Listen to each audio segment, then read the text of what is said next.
그래서 먼저 산나물 축제를 한다고 그래가지고 이제 그것도 볼 겸 해가지고 이제 새벽 아침 7시에 떠났습니다. 떠나서 이제 양평을 가서 그 용문사라고 있죠? 용문사 길을 가는데 앞에 이제 그 용문사 앞에 이제 그 산나물 축제가 아주 엄청 크게 열리고 있더라고요. 그래서 가보신 분 알겠지만 용문사는 한 20분 걸어가야 돼. 일주문에서 걸어가야 되는데 이번에 올라가면서 보니까 이제 그 도랑물이라고 해서 이게 그 도랑물이라고 있죠. 옛날에 이제 조그만 도랑이 흐르는 물. 일주문부터 그 경내까지 도랑물을 만들어 놨어요.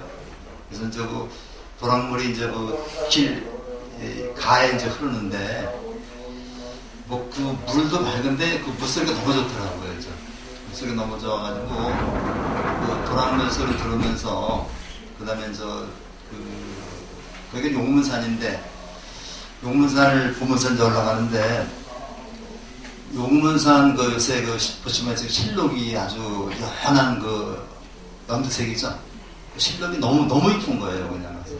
그래가지고 실록을 보면서 이제 거기를 내려와가지고 그 농수산물센터 내려오니까 사람이 벅적벅적하더라고, 엄청 많더라고. 그래서 이제 우선 뭐 조금씩 잘라주는 거 있죠, 시식하는 거. 이것도 좀 먹고, 그다음에 또 거기서 이제 그 음식도 좀 사서 먹고, 그리고 이제 막걸리를 한 잔 누가 올라갈 때 이제 한 잔 양평 막걸리를 딱 한 잔 주니까 그렇게 마실 수가 없어갖고 오다가 막걸리 사갖고 왔습니다.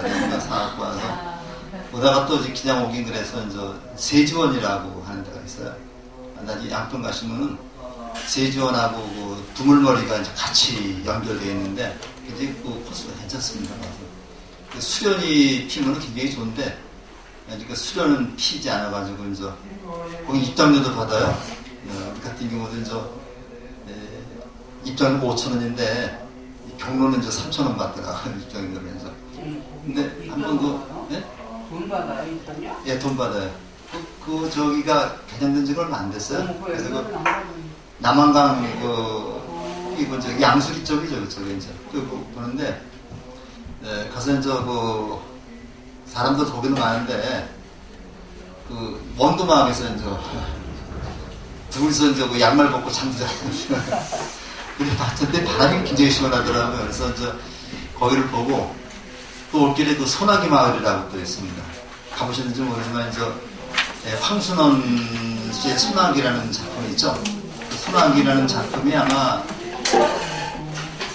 거기가 무대인 것 같아요. 소나기 마을을 저도 이제 이번 2번째 가봤는데 소나기 마을에 가서 또 보면 옛날 우리 그 수수깡 세워가지고 이렇게 만든 그 움집 있죠. 네. 굉장히 움집인데 소나기 그 소설을 보게 되면 소년애하고 소녀애가 이제 비가 오니까 피해서 거기 들어가서 이렇게 이제 얘기하는 게 나오거든요. 이제 그렇게 해서 소나기 마을 보고 이렇게 오다 보니까 이제 차가 좀 막히더라고요. 막혀가지고 오는 김에 이제 성도에 가서 저녁까지 먹고 그리고 이제 오니까 집이니까 한 9시 정도 됐더라고요. 그래서 이제 아주 잘 바람을 쐬고 왔는데 그거보다는 이제 가장 멋있는 게 요즘에 실록이 굉장히 예쁩니다. 예뻐서 사실 여러분들은 이제 학교 고등학교 다니면서 이제 실록의 찬이라는 글이 있었죠. 이양아 씨가 쓴 실록의 찬. 그래서 실록의 찬을 좀 이렇게 좀 조금 뽑아봤어요. 그래서 오늘은 실록의 찬 수필을 한번 좀 읽어보고서 시작을 하겠습니다. 그리고 회장님이 잘 읽으실 것 같은데. 잘 들어오세요. 실록의 찬 이양하. 그리고 또 사실 이 즈음의 실록에는 우리 사람의 마음에 참다운 기쁨과 위안을 주는 이상한 힘이 있는 듯하다. 실록을 대하고 앉으면 실록은 먼저 나의 눈을 씻고 나의 머리를 씻고 나의 가슴을 씻고 다음에 나의 마음의 모든 구석구석을 하나하나 씻어낸다.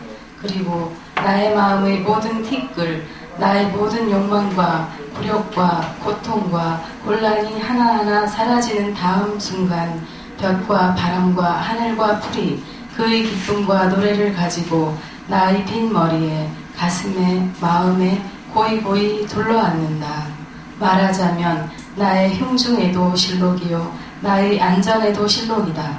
주객일체 물심이려 황홀하다 할까 현영하다 할까 무념무상 무장무예 이러한 때 나는 모든 것을 잊고 모든 것을 가진 듯이 행복스럽고 또 이러한 때 나에게는 아무런 감각의 혼란도 없고 심정의 고갈도 없고 다만 무한한 풍부와 유열과 평화가 있을 따름이다. 그리고 또 이러한 때에 비로소 나는 모든 오욕과 모든 우물에서 온전히 자유로울 수 있고 나의 마음과 모든 상급과 갈등을 극복하고 고양하여 조화 있고 질서 있는 세계까지 높인 듯한 느낌을 가질 수 있다.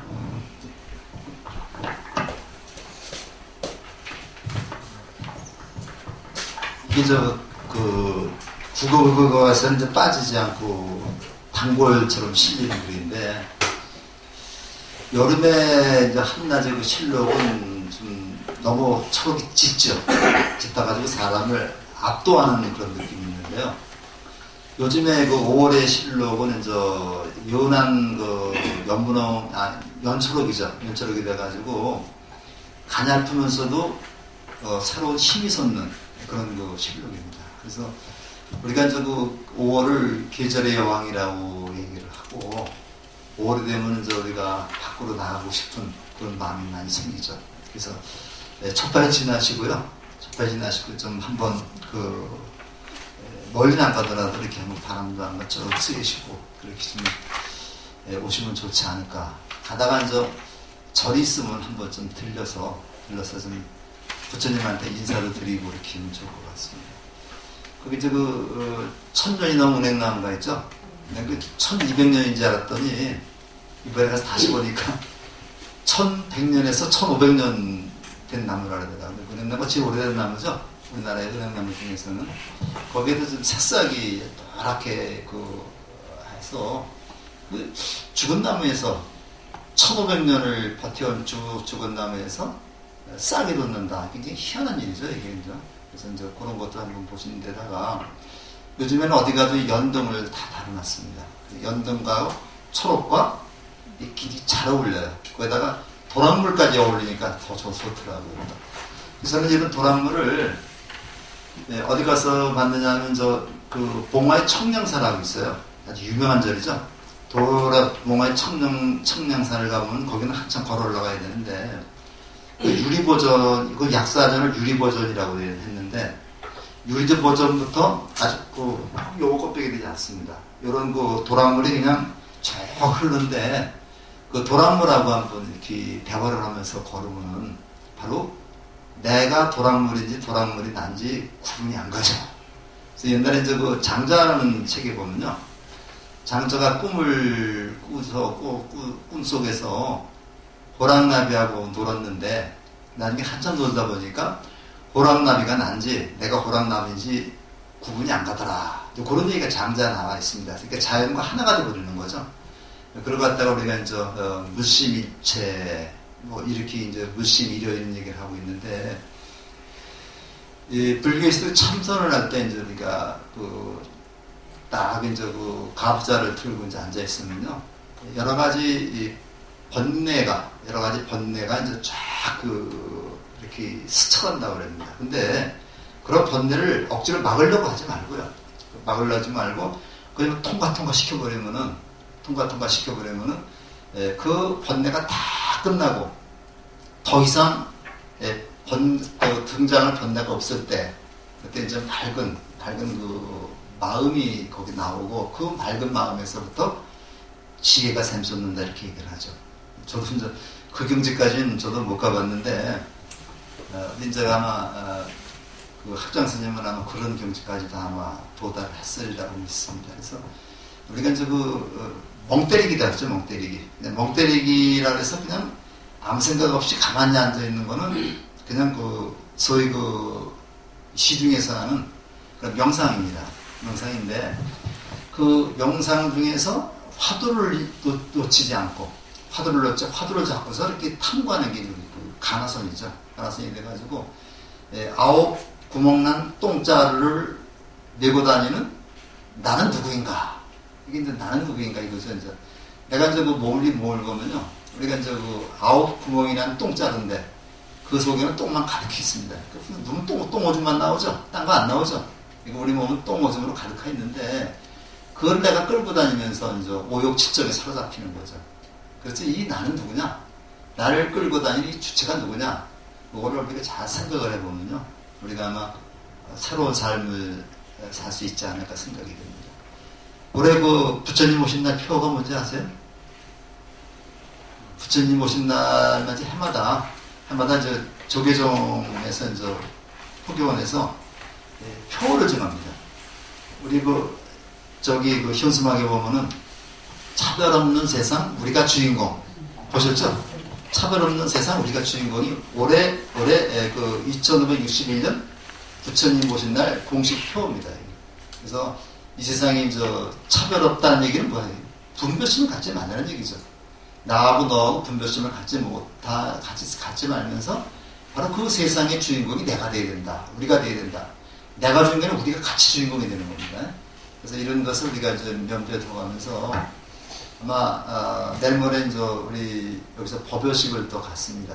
법요식을 갖고 이제 그 마당에서 가득 차는데 오늘 연휴가 너무 길어가지고 좀 어떨지 모르겠습니다. 이제 그 법요식을 갖고 이제 우리가 부처님 오심을 찬탄하죠. 찬탄하는데 낮에는 또 쟁이려고 시끄럽게 또 음악회 하고 그래요.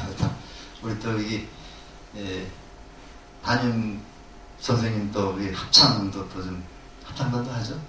합창단도 또 노래 굉장히 잘하세요.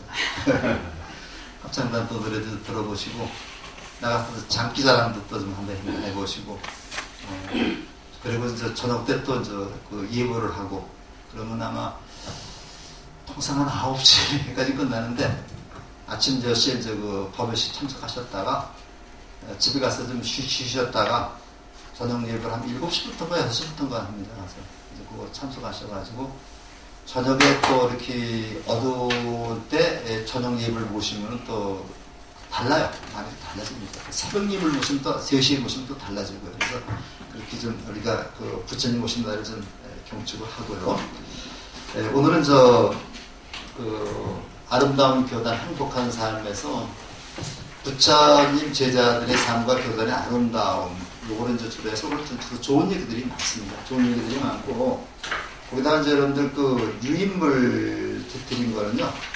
여기 많은 그 사람들 부처님과 관련된 그런 제자들이 나왔는데 그 중에서 이제 다는 할 수 없고 두 사람만 두 가지 경험 뽑아서 이제 이렇게 적은 건데 요거는 나중에 보는 말씀을 드리도록 하겠습니다.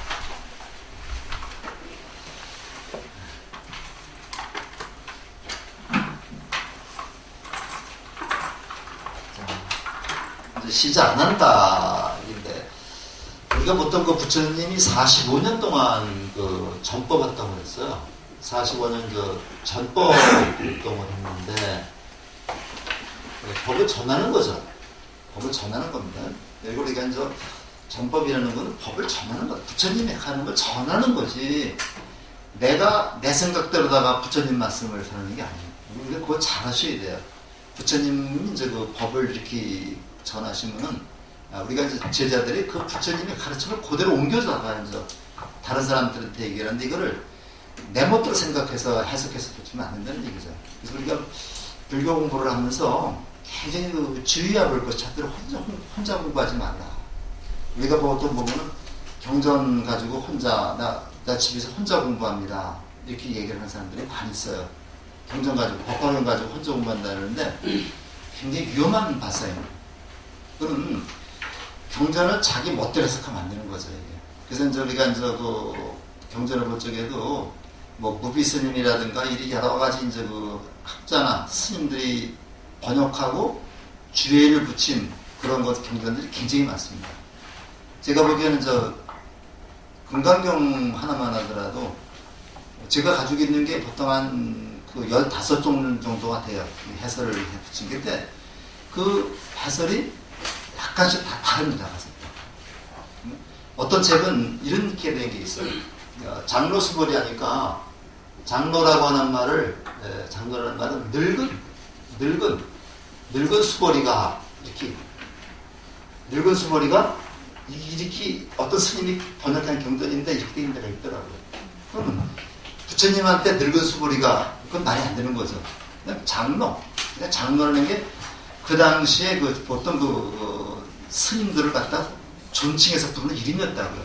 근데 이 장로라는 이름이 지금은 기독교한테 뺏겨버렸죠. 노장이라는 말 쓰는데, 노장이라는 건 그냥 늙은이라는 말이고, 노장이라는 건 늙은이라는 얘기고, 장로라는 말은 원로. 나이도 들으면서 다른 사람을 지도할 수 있는 지혜를 갖춘 분은 장로라는 거. 근데 우리가 이제 이걸 써놓고, 이걸 뺏겨놓고 나서 우리가 노장. 있겠어요? 노장은 그냥 늙은이라는 얘기고, 요거는 사람을 지도할 만한 지혜를 갖춘 분 이런 뜻이에요. 그러니까 우리가 이제 장로교회 하게 되면 그런 식으로 되죠. 근데 장로라는 말은 불교에 나오는 말이거든요. 이걸 지멋대로 해석하면 안 되는 거죠. 그래서 우리가 특히 다른 경전도 그렇지만 특히 대승경전, 그래도 아함경에는 이건 닿습니다. 대승경전은 절대로 혼자 공부하면은 자기 도취에 빠져버려요. 특히 법화경을 보면요. 법화경에는 다 부처라는 얘기가 나오거든요. 사람이 다 부처다. 나도 부처고 너도 부처다. 그러니까 내가 부처가 된 기분을 얻다가 이제 그렇게 빠져버리는 거예요. 그러니까 나는 깨달았다. 이렇게 나오는 겁니다. 근데 부처님이 제자들한테 얘기하면서 나는 깨달았다라고 하는 그런 생각을 갖는 자체를 굉장히 경계하셨어요. 그러니까 우리가 조금만 공부를 하고 나서 숙명통이라든가 과거 아는 지혜라든가 미래 아는 지혜는 어느 정도 경제 오른 분은 알 수 있다고 그래요. 그러니까 사람 전 봐주는 거 있는 거. 근데 그렇게 하고서 또 거기다 맞붙이게 되면 사람 버리는 거죠. 예, 학생들이 서울대학교나 연고대, 명문대 가가지고 버리는 가장 큰 이유가 뭐냐면 일찍부터 돈 마사라면 버리거든요. 과외에 빠져버리면은, 이제 가서 어려우니까 공부하기 심적이 등록금 부모님한테 미안하니까 서울대 다닌다 해서 과외부터 아주 쉽죠. 그래서 다른 데보다는. 그러니까 과외를 몇 탕 뛰면서 이제 돈 맛을 하는 거예요. 돈 맛을 하다 보니까 나중에 진짜 공부 안 하고 돈만 학원으로 빠져버리는 거예요. 사람 버리는 거예요. 그 돈에 놓여져. 근데 그 정도 우리가 이제 서울대학교 갈 정도가 되는 그런 수재라면은 결국 무언가를 우리 역사를 바꿔놓을 수 있는 그런 인재가 되게 되는 겁니다. 공부하는 방향이 달라요. 서울대 학생들하고 연고대 학생들하고 공부하는 방향이 다릅니다. 적당히 공부해가지고 돈 벌고 편하게 살려면 연고대 가야 되고요. 새로운 것을 개척하려면 흐름을 바꿔놓기 위해서는 서울대 가야 됩니다. 출발이 달라요. 근데 이제 서울대 가서 돈 많이 벌겠다 있는 사람들은 서울대 가면 안 돼요. 그래서 그리고 제가 제일 경계하는 게 이제 대학 들어가서 아르바이트라고 해서 이제 이 과외 역적에 빠져버리면 일찍부터 돈 받아들면 버려버리죠. 그래서 저는 이제 저희 애들 과외하는 것도 제가 반대했습니다. 내가 돈 대주고 되지 못한 것건데 그래서 이제 하는데 진짜 대학 가면 대학 공부를 해야지 돈 벌이 공부하면 안 되는 거죠. 그래서 다들 잘 하셨겠지만은 그런 점도 좀 보시고. 그래서 특히 이제 경전 공부할 때는 조심해서 하라는 그런 말씀을 하시고요. 부처님 곁에는 근데 안 한 40을 다니면서 우리가 이제 안 한다가 혼자 다 한 것처럼 생각을 하시는데 그렇지 않습니다. 20년까지는 부처님께서 20년까지는 시자가 여럿이 있었습니다. 8명이 더 있는가 있었고요. 20년부터 45년 동안 후반기 25년 동안은 안 한다 혼자 시자를 했어요. 안 한다 혼자 시자 노릇을 하면서 안 한다가 부처님의 말씀을 다 들은 거죠. 들어가지고 이걸 그대로 뱉어놓은 겁니다. 그러니까 여시아문이라는 말이 뭐예요? 나는 이렇게 들었다. 근데 정확히 번역을 하면요. 여시아문 나는 이렇게 들었다가 아니라 나는 나에게 이렇게 들렸다. 이렇게 번역을 해야 된다고요. 그 여시아문이라는 말이 우리가 이제 하나하나가 이제 그 중요한 건데 여시아문이라고 모든 경제는 다 이렇게 돼 있죠. 여시아문을 시작해서 신수봉행으로 끝납니다. 그래서 이와 같이 나는 들었다. 이와 같이 나는 들었다.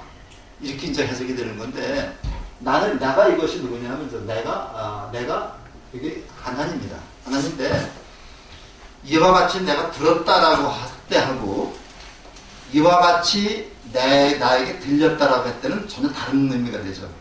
내가 들었다는 말은 내가 주체가 돼서 들었다는 얘기입니다. 내게 들렸다는 말은 나는 부처님의 말씀을 그대로 들은 것을 옮긴다는 얘기입니다. 이게 다른 의미죠. 그래서 어떤 진짜 공부를 하신 분들은 여시아문이라는 말 자체가 해석이 잘못됐다. 내가 들은 게 아니라 나에게 들렸다. 들린 거를 내가 그대로 뱉어놓는 것이다. 이렇게. 그렇게 되는데 어쨌든 간에 우리가 이제 아나네모는 부처님의 시자로서 우리가 대표적인 분인데 사실 부처님의 사촌 동생입니다. 근데 이제 어느 책에 보면요. 이게 이제 굉장히 기록이 좀 적어가지고 굉장히 어려운데 어떤 책에 보면은 아난이 부처님보다 나이가 많다. 부처님 나이가 많다. 이렇게 하는 책이 있는가 하면요. 어떤 책에는 부처님하고 나이가 같다. 상년들이 같다고 심지어 나옵니다. 또 어떤 책에는 보면은 부처님보다 나이가 한 10살 적다. 근데 제가 보기에는 좀 적다고 하는 게 맞을 것 같아요. 근데 부처님은 80세까지 사셨는데 아나는 120살까지 살았습니다.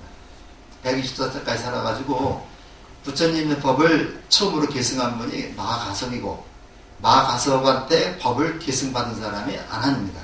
그래서 아난은 부처님의 제자이면서 가섭의 계승자이기도 하죠. 그래서 혹시 법당에 가면요, 이렇게 불국사에도 이제 그게 있는데 부처님 모시고서 양쪽에 스님 두 분이 이렇게 모신 데가 있어요. 수염 많이 나고 좀 늙으신 분이 이제 가섭존자고 조금 젊은 분이 이제 안한존자입니다.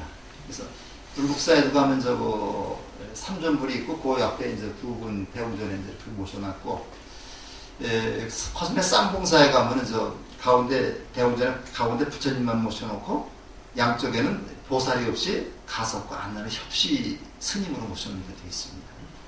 그래서 보는데 잘 기억해서 10대 제자 속에 들어가죠. 부처님 곁에는 늘 가사와 가루를 들어드리고 찬물과 더운 물을 준비하는 제자가 있었다. 그 인물의 시차는 첫 번째 시자는 가장 먼저 깨달은 것은 안 났다 꼰년단자였다. 이건 누구예요? 처음 초전법륜에서 근데 이건 부처님보다 나이가 훨씬 많습니다. 그거로 많은 제자들이 인물을 담당했지만 모두 자신의 충실했던 것은 아니다. 요거 이제 그 경전에 그대로 나옵니다. 다 이제 누구 이름까지 다 나와가지고서 어떤 제자는 부처님의 말씀을 듣지 않고 다른 종교로 개종을 하기도 하고 이게 나와요. 숨김없이 나옵니다. 다 이게.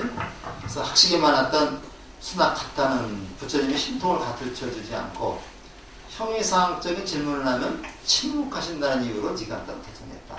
이게 형이상학, 형이하학 나오는데 아리스토텔레스가 기원전 300년경에 형이상학이라는 책을 썼어요.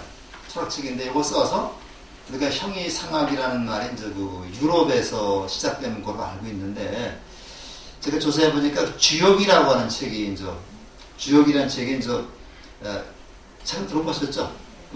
유교의 철학 이론서입니다. 이게 주역이라는 책이 기원전 700년에 공작 이전에 그것이 있었던 책인데, 그게 요임금, 순임금 그때 나온 책이라고 그래요. 근데 거기에 보면 형이상학이라는 얘기가 형이상학, 형이하학이라는 얘기가 나옵니다. 그래서 그게 형이상이나 형이하는 우리가 동양에서 먼저 시작된 개념이다 이렇게 얘기를 하고 있는데, 형이라고 하는 말이 이것이 무슨 말이냐면 모양이라는 얘기죠.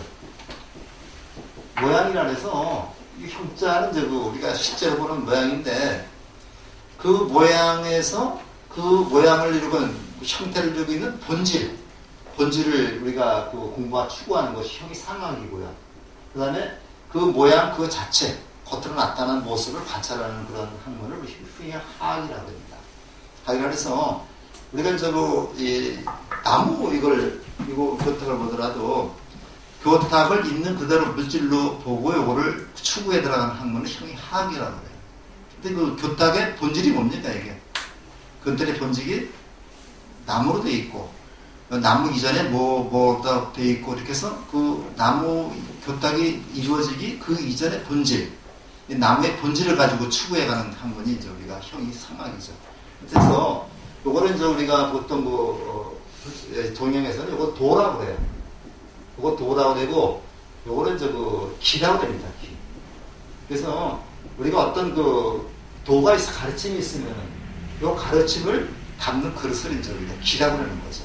그래서 우리가 쉽게 얘기하면 어떤 본질적인 어떤 물질의 본질적인 그러한 개념을 형이 상학이라고 하면은 그 본질적인 개념을 바탕으로 해서 실제로 모습으로 드러난 것을 우리가 형이 하학이라고 얘기합니다. 그래서 아주 쉽게 얘기하면요. 부처님이 이제 제자 중에 한 사람이 이제 부처님을 찾아와서 이제 14가지 질문을 합니다. 들어보셨나요? 14가지 질문을 하는데 그 질문이 뭐냐면요. 쉽게 얘기하면 열애는 존재합니까? 열애는 존재하는 것도 아니고 존재하지 않는 것도 아닙니까? 이런 식으로 해서 하나님이 있습니까? 없습니까? 사람은 죽으면 영혼이 있습니까? 없습니까? 이런 내용이죠. 근데 그런 내용을 얘기를 했을 적에 부처님이 뭐라고 했냐면 대답을 하지 않아요. 대답을 하지 않고 오히려 다시 질문을 합니다. 그 제자한테. 질문하는 게 그 유명한 전유경이라는 내용의 질문인데 만약에 내가 길을 가다가 어떤 독화살을 맞았다고 치자. 근데 독화살을 그 자리에서 빼고 치료하는 게 옳으냐? 아니면 독화살을 빼지 않고 이 독화살은 누가 쐈으며 왜 쐈으며 이 독화살을 만든 재료가 무엇이냐? 이런 것을 알고자 한다면 어떻게 되겠느냐? 어떻게 되겠습니까? 그걸 알기도 전에 죽어버리죠. 바로 그럴 때 독화살을 빼버리고 치료를 해야 되겠죠. 이게 전경이라고 하는 경전인데 독화살 비유하는 경전인데 여기에서 우리가 분명하게 알 수 있는 것은 이런 형이상학적인 14가지 질문을 우리가 깨닫는데 아무런 도움이 되지 않는다 그래요. 그래서 우리가 무기라고 해요. 무기. 부처님이 이제 대답하지 않고 침묵으로 있는 것을 무기라고 그러는데 이거 14무기라고 해요. 이런 것들이 바로 형이상학적 질문이에요. 이렇다면 이제 뜬금없는 질문이죠. 내가서 이제. 그래서 이런 질문에 대답을 하지 않는다고 떠나가 버렸는데 이 불교에서 뭐라고 얘기하냐면요. 부처님 몰라서 질문한 게 아니고 그런 것을 우리 실생활에 도움도 되지 않고 깨달음에 도움되지 않기 때문에 질문을 답을 안 한 거다 이렇게 얘기합니다. 근데 진짜 그렇잖아요. 사람이 영혼이 있습니까 없습니까 했을 때 죽어보지 않는데 있는지 없는지 어떻게 알아요? 있다고 그래도 의문이 생기는 거고 없다고 해도 의문이 생기는 거죠. 그래서 이런 질문을 하지 않고 현실적인 질문에만 대답을 하는데 이게 바로 불교입니다. 그러니까 불교는 쓸데없는 거 가지고 현실생활에 도움이 되지 않는 거 가지고 하는 게 아니라 내가 주지 얘기하지만 불교는 실천 종교라고 합니다. 저긴 우리가 차별없는 세상 우리가 주인공이라고 했지만 이것이 그냥 표로 다 끝나버리면 안 되는 겁니다. 내가 실천해야 된다는 얘기죠. 그래서 이제 이런 문제를 우리가 좀 이번에 좀 생각을 해보고 배가 고픈 아이한테 밥을 먹으면 얼마나 배가 부르다는 얘기 아무나 해도 소용없죠. 밥 한 그릇 떠줘야 됩니다. 이걸 우리 불교가 못하고 있어요. 그러니까 이웃점에서 이걸 굉장히 잘하고 있습니다. 그래서 우리가 이제 그런 것을 우리가 좀 알아두시고 14무기에 답을 하지 않으니까 그냥 떠나가 버린 겁니다. 지간타로 개정해야 돼. 요건 지간타가 이제 자인학교죠. 자인학교에서 이제 벌거벗고 있는 그런 그런 것들입니다. 또 메기아라고 하는 제자는 수행하시기부터 그 부처님을 흐르고 수행을 떠나버렸다. 그 다음에 나가사말라는 부처님의 말씀을 듣지 않고 숲길로 혼자 갔다가 도적을 만나게 됐다. 이거는 이제 길이 두 개가 있는데 부처님이 이쪽 길로 가자 하니까 저는 이쪽 길로 가겠습니다. 혼자 갔다가 도적을 만나고 다시 온 그런 내용입니다. 자, 그 다음에 이제 깨달아 20년 기원전서 영어도 8명의 장로가 모인 자리에서 부처님이 사자, 시자 한 명을 어떻게 모셨다. 장로들이 차례차례 시자가 되기 통해 부처님이 모두 거절하셨다. 그래서 사립을부터 시작해서 못 건너니 다 이제 시자가 되겠다고 그랬는데 80명, 79명 갈 때까지 하나도 하겠다는 사람이 저기 부처님이 다 거절했어요. 마지막에 안 한다만 남았습니다. 안 한다만 하니까 벌써 부처님은 안 한다를 꼭 드셨던 거죠. 그래서 우리 저희 가면 큰 스님들은 시자가 있습니다.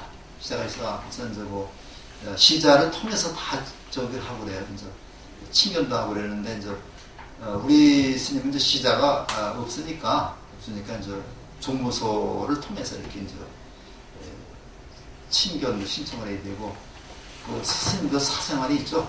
어떤 분들은 그 전에 보면 그냥 스님하고 전화 약속했다고 와서 그냥 이 문을 지금 여기 잘 계시지 않지만 문을 벌컥 여는 분도 계신데 이건 굉장히 결례입니다.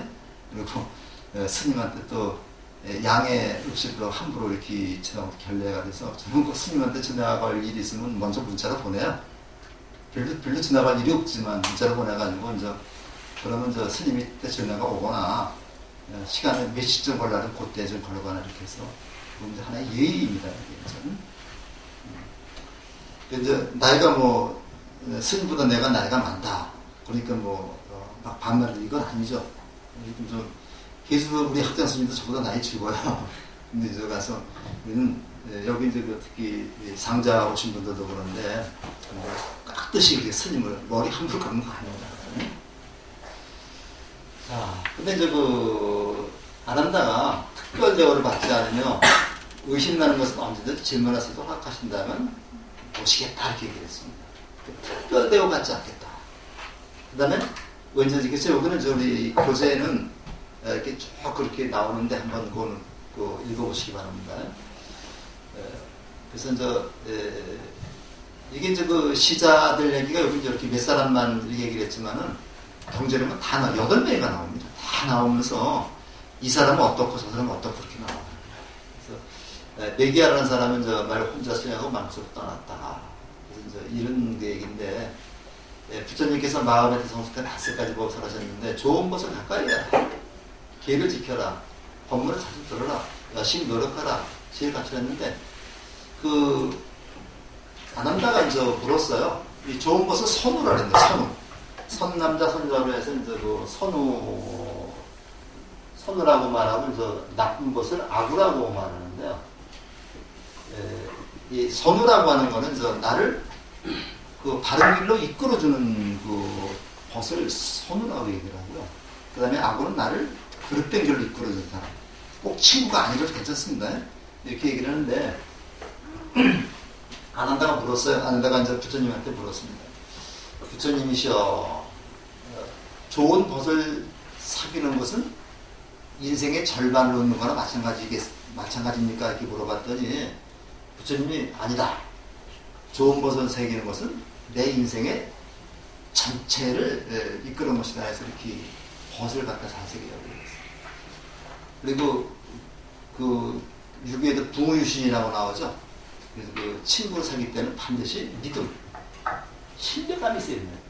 근데 이거보다 또 중요한 말이 또 없죠. 신뢰감. 신뢰감을 줘야지만 그 사람을 인정하고 따르게 됩니다. 신뢰감이 없으면 전혀 말 듣지도 않죠. 그래서 우리가 살면서 가장 중요한 게 신뢰감인데, 신자간 저리 사람 인간의 말씀 어쩌니까 말하는 걸 그대로 지키는 게 신뢰하죠. 그 다음에 이제 안 한다가 20년에 시작가 돼서 그 다음에 담은제일이라고 얘기를 합니다. 25년간 목표했습니다. 그 다음에 이제 진리의 어머니 미사카라고 하는 거 있는데, 백만장자 단난자야의 딸이 미사카는 사와띠 두오의 미가라의 아들 흰나와따나와 결혼했다. 미가라가 이제 시아버지입니다. 하지만 결혼 직후 미가라와 미사카의 갈등이 생겼다. 미사카는 미가라라는 가슴기는 지간타교 수행자들에게 예배를 올릴 수 없었고, 미가라는 비구들의 공양을 올리지 않았다. 그래서 이제 미가라하고 이제 결혼해서 이제 시집, 많은 돈을 가지고 시집을 갔어요. 갔는데, 시아버지가 이제 뭐라 그러냐면은, 자, 내일 우리 집에 이제 성자들이 오신다.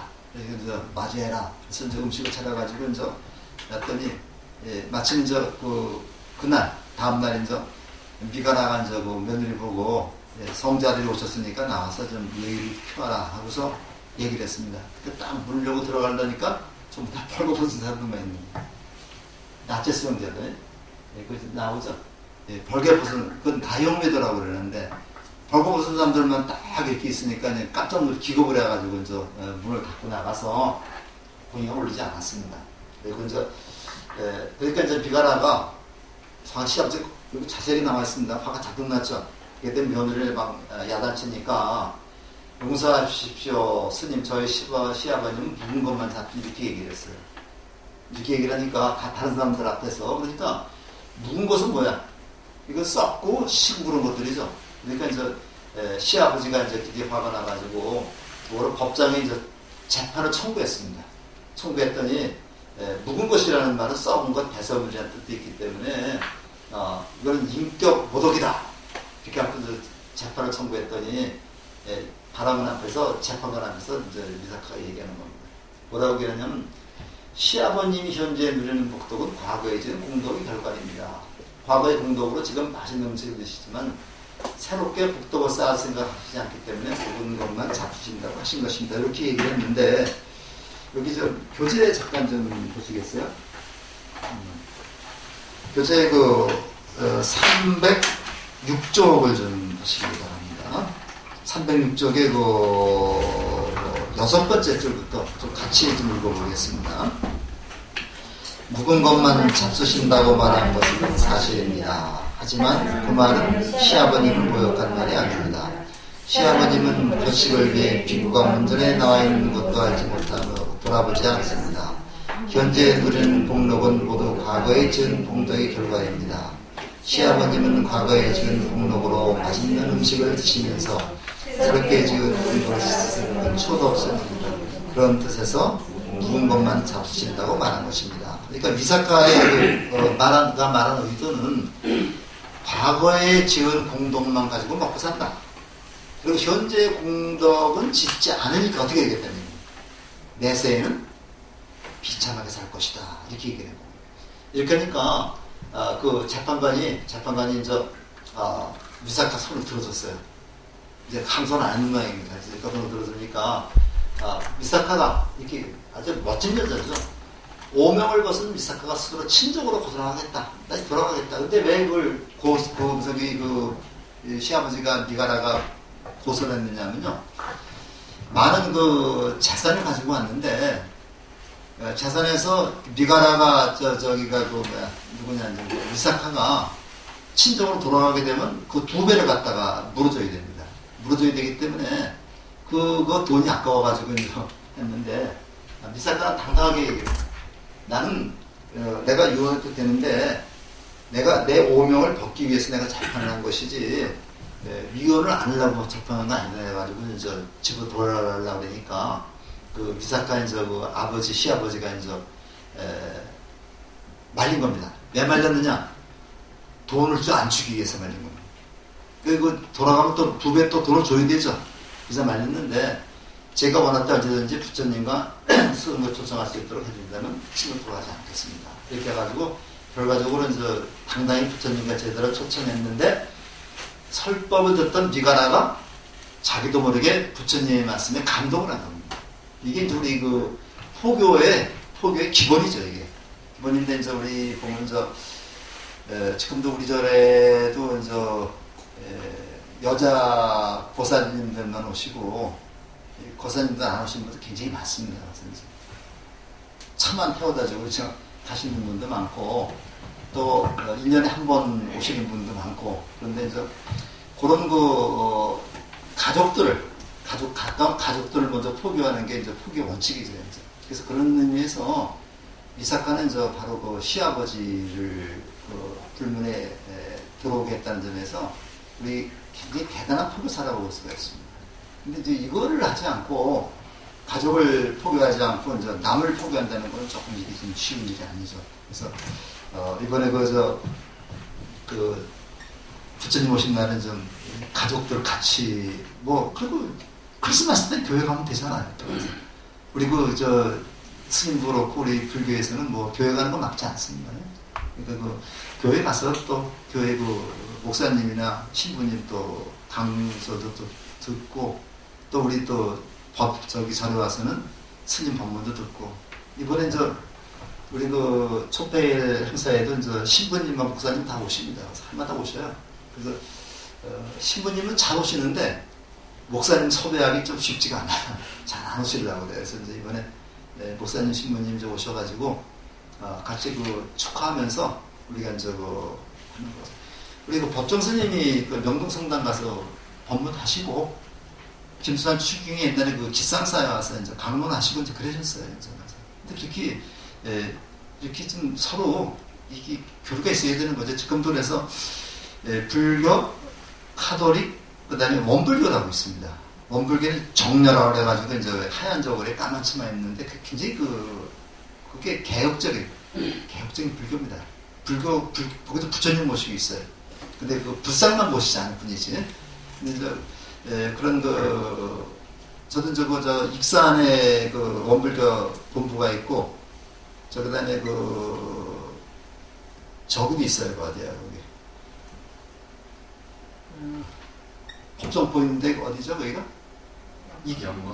영광에도 있는데, 제 영광도 가보고, 익산도 가서 다 갔는데, 거기 반야신경 이오는 거 똑같습니다, 우리하고. 그래서 거기 정려라고 그러는데, 그래서 삼소회인가? 절에 비구니 스님하고요. 카톨릭의 수녀님하고, 그 다음에 원불교의 정려하고, 요새 보니 만든 회의가 뭐입니까? 삼소회입니다, 삼소회. 삼소회라고 해가지고 아주 활동을 많이 하고 있어요. 근원쟁고사 활동을 많이 하고 있습니다. 근데 개신교는 여기 참여를 하지 않고 있습니다. 이렇게 얘기를 했습니다. 그래서 설득 전에 휴전을 열고 예배했다. 허락하신다면 제가 우파세가 되겠다. 그리고 며느리한테 합장하면서 진리 안에서 새롭게 태어나게 한 너는 나의 어머니다.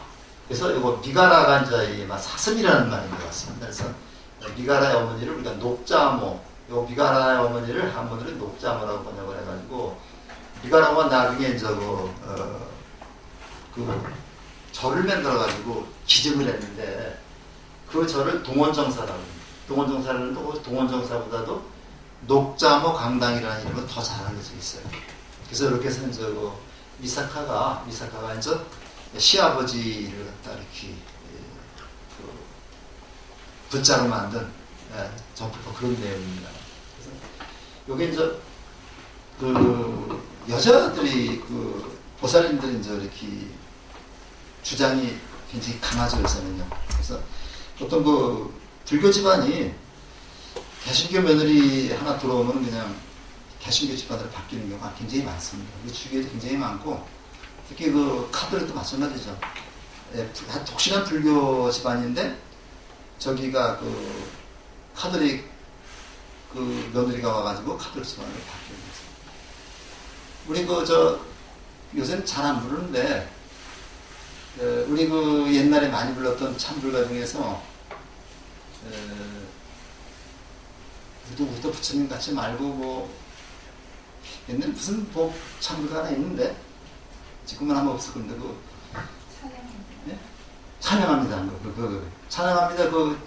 작곡자인가, 이 사람이 정진석인가, 정민섭 씨가 작곡을 했는데, 정민섭 씨가 우리 절에 나오시는 고문이신데, 지금, 파시 되신 분인데, 거제에만 나오시는 분이 있어요. 정진섭 씨라고, 몽일거사인데, 그분 사촌동생입니다.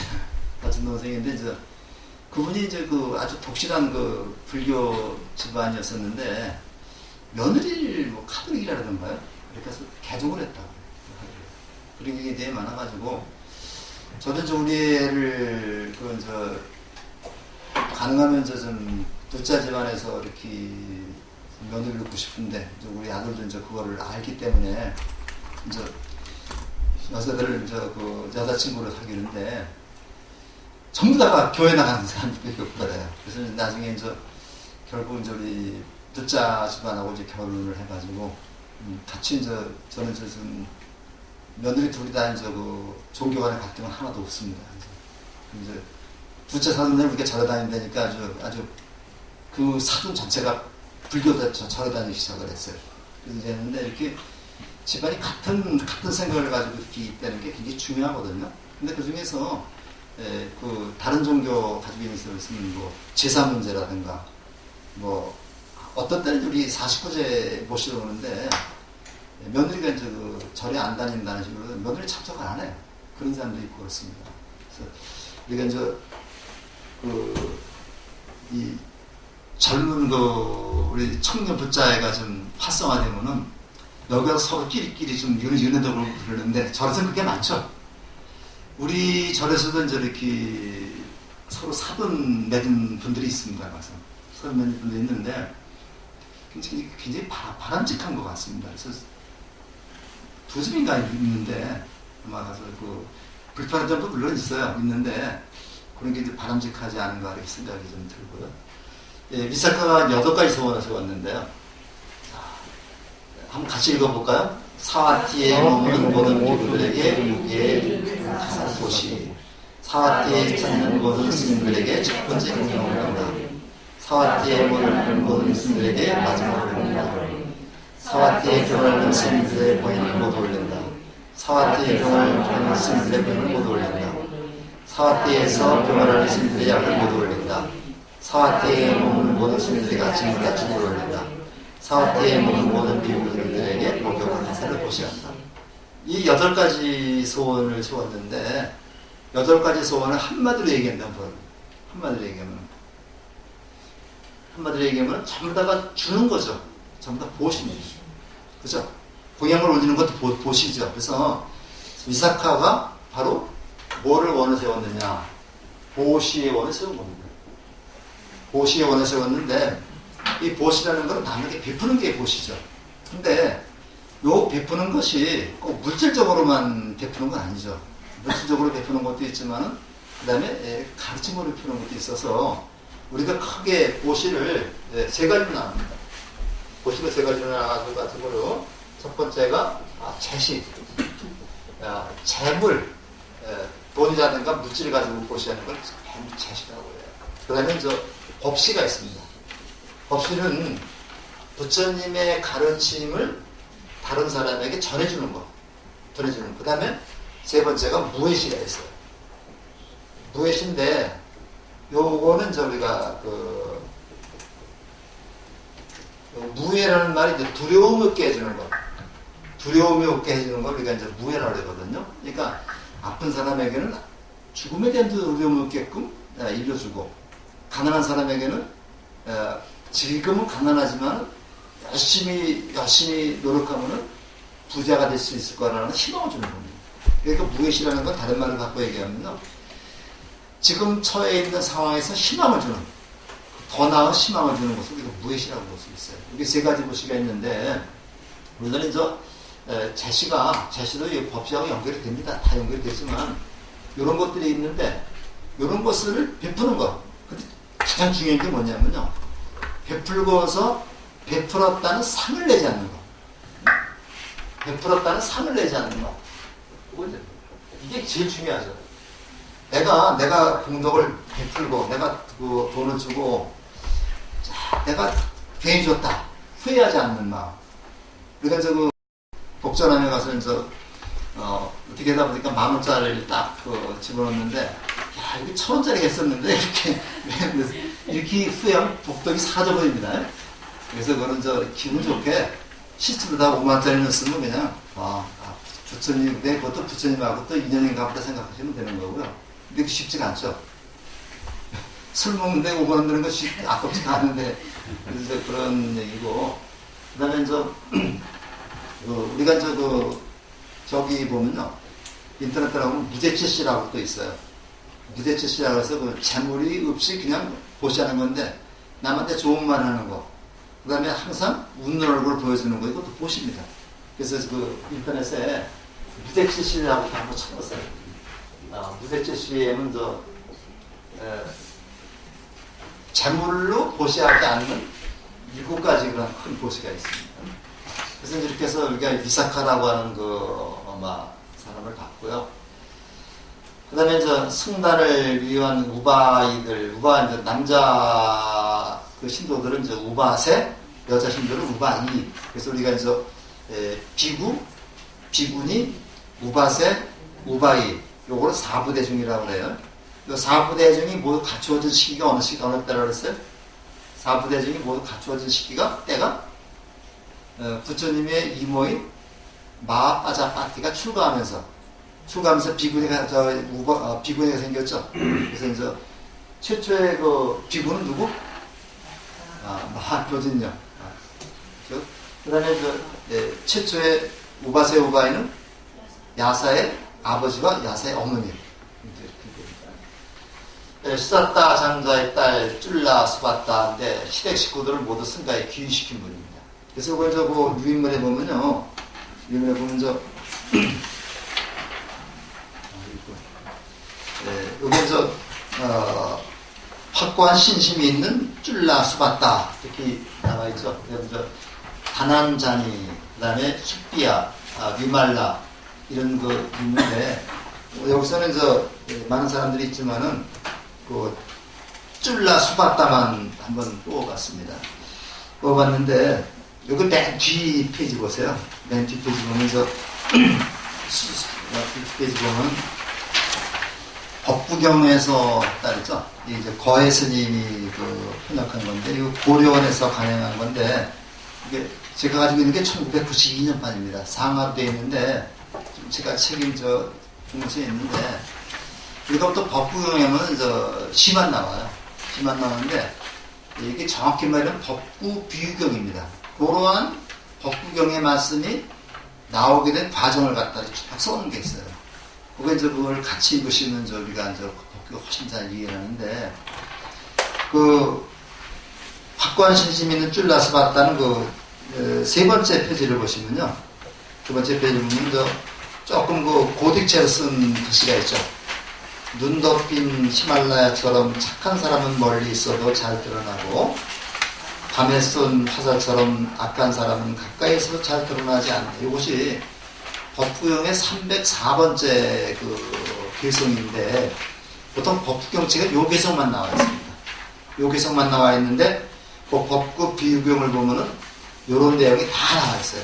다 나와 있기 때문에 우리가 법구경만 보면은 요런 내용이 어떤 내용인지 모르는데 법구경 비유경을 보게 되면은 그런 내용들이 쫙 돼 있기 때문에 왜 이런 개성이 나오는지 알 수가 있습니다. 그래서 제가 가지고 있는 책은 한 요 정도 두께로 다진 2권짜리인데, 그래서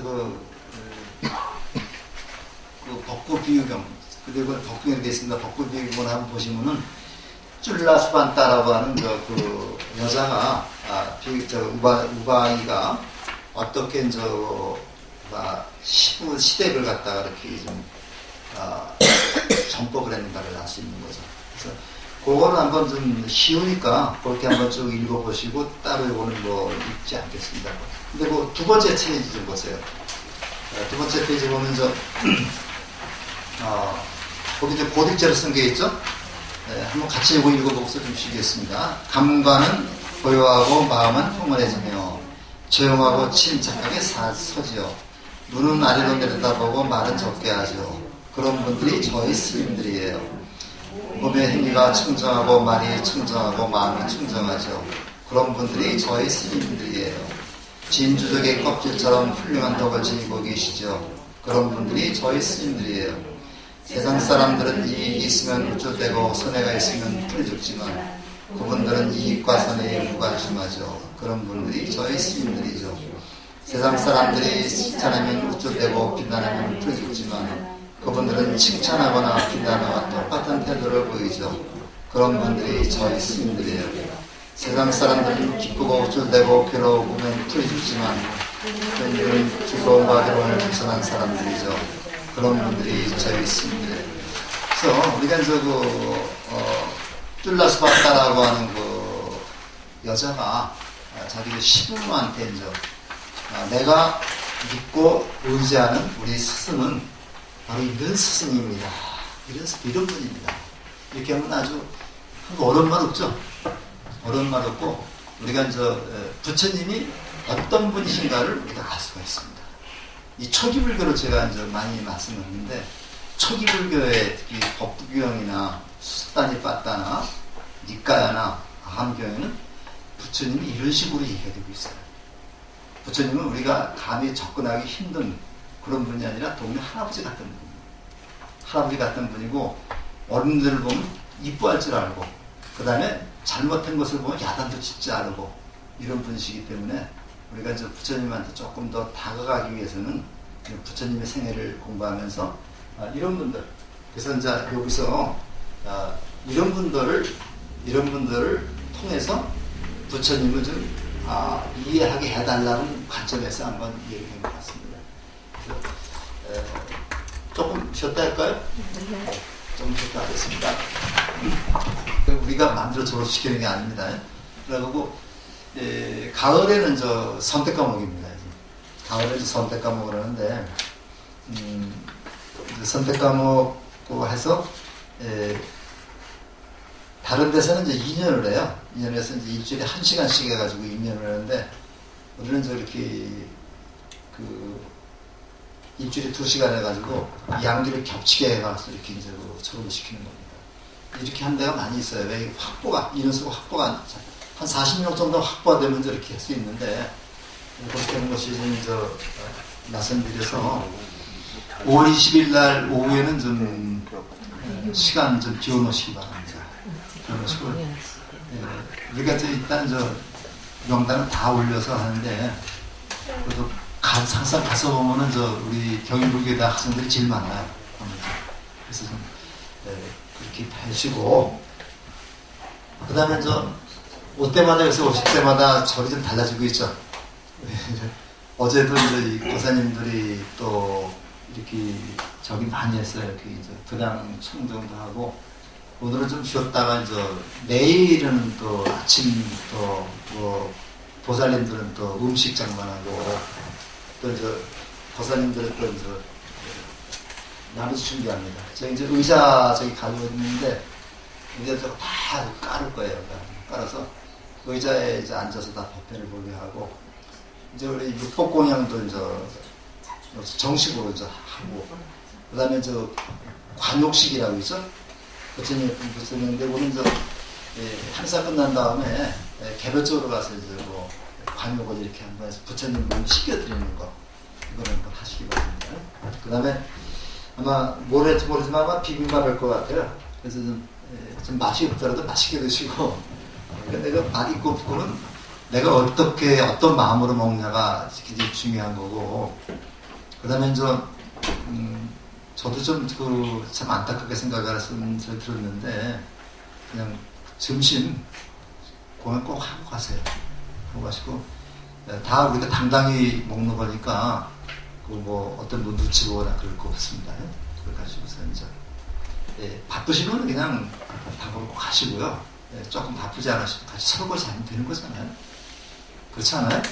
그래서 오늘은 내가 설거지 한 2그릇 해주고 다음에 바쁠 때는 그냥 미안하지만 그냥 담궈놓고 가시고 이렇게 하면서 절에도 가서 설거지를 하겠습니다. 그래서 아주 그냥 제가 이렇게 하면서 이 불교대 학생들 다 뒷받침 못 해드리는 것 같아서 죄송한 게 많이 있는데 이번에 6월달에 우리 집행부가 다 바뀝니다. 6월달에 신도회장부터 시작해서 다 바뀌는데 아마 이번에 또 바뀌면은 또 새로운 또 분이 있고 또 이번에 또 화주보살님이 계신 분이 이렇게 적극적으로 우리 포교사 단장인데 이제 화주보살 되셨는데 우리 담임선생님이 포교사단 총무입니다 지금. 근데 또 적극적으로 아마 좀 여러분들이 신행생활 하는데 아마 불편한 점이 없도록 좀 도와드릴 거로 생각이 듭니다. 자, 사리부타는 부처님의 수제자입니다. 그래서 지혜 제일이라고 해요. 그러니까 부처님의 제자가 엄청 많은데 그 제자 중에서 첫 손가락 꼽는 분이 바로 사리푸트다입니다. 그 두 번째 꼽는 사람이 마하모칼라나예요. 그래서 사리푸트하고 마하모칼라나가 부처님보다 먼저 돌아갔어요. 먼저 돌아갔을 때 부처님 돌아갔을 적에 사리푸트가 죽었을 때 부처님이 굉장히 그 상심해했던 그런 기록이 이제 나옵니다. 안거의 제일 안거는 말씀드렸죠. 그래서 그 비가 올 때 이제 그건 우한과라고 해갖고 3개월 동안 이제 이렇게 실내에서 수행 정진하는 거. 우리나라에서는 이제 하한과하고 동한과가 있습니다. 이거 4월 첫파일 지나면은 4월 16일부터 4월 16일부터 바로 스님들이 저 하한과에 들어가요. 그래서 손잡고 유행할 준비를 끝낸 다음에 또 오셔서 어디에 녹자모원당이죠. 뭐였다. 그것도 이제 두 형분이라는 말을 열었다. 그들이여 제가 여러분께 말합니다. 지난 3개월 동안에 제가 여법하지 못하고 집단받을 행동을 하는 것을 보거나 듣거나 의심하는 적이 있는 분을 말씀해 주십시오. 그럼 부처님이셨다. 달빛 같은 부드러운 목소리로 3번이나 부르시자 사리푸트가 조심스럽게 기인을 합장했다. 요게 이제 우리가 보통 그 자자라고 하는 건데요. 이제 전에 말씀드린 것 같은데 자자와 호살이 열렸습니다.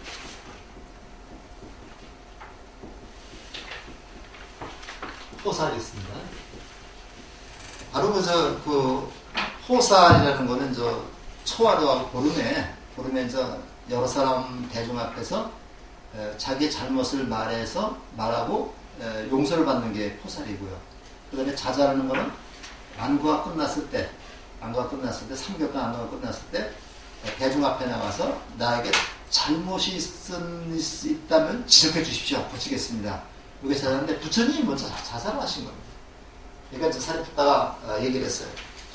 제존이시여 당신의 말씀과 행동 가운데 적당한 점을 제자들은 보지도 듣지도 못했습니다. 요걸 우리가 여법하다는 말을 많이 써요. 여법하다. 한결같다. 부처님의 가르침이 한결같다. 또는 여여하다는 말이 있습니다.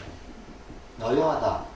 그래서 부처님의 모든 말씀이 또 우리의 모든 말씀이 부처님의 가르침에 어긋나지 않고 한결같다는 얘기입니다. 이게 여법 또는 여여하다는 말을 써요. 그래서 부처님과 같은 수많은 비구들이 차례차례 자신에게 있어 허물을 대중에게 물었다. 독적 하늘이 물어올 무렵 발버무려 자자 자기 반성이죠.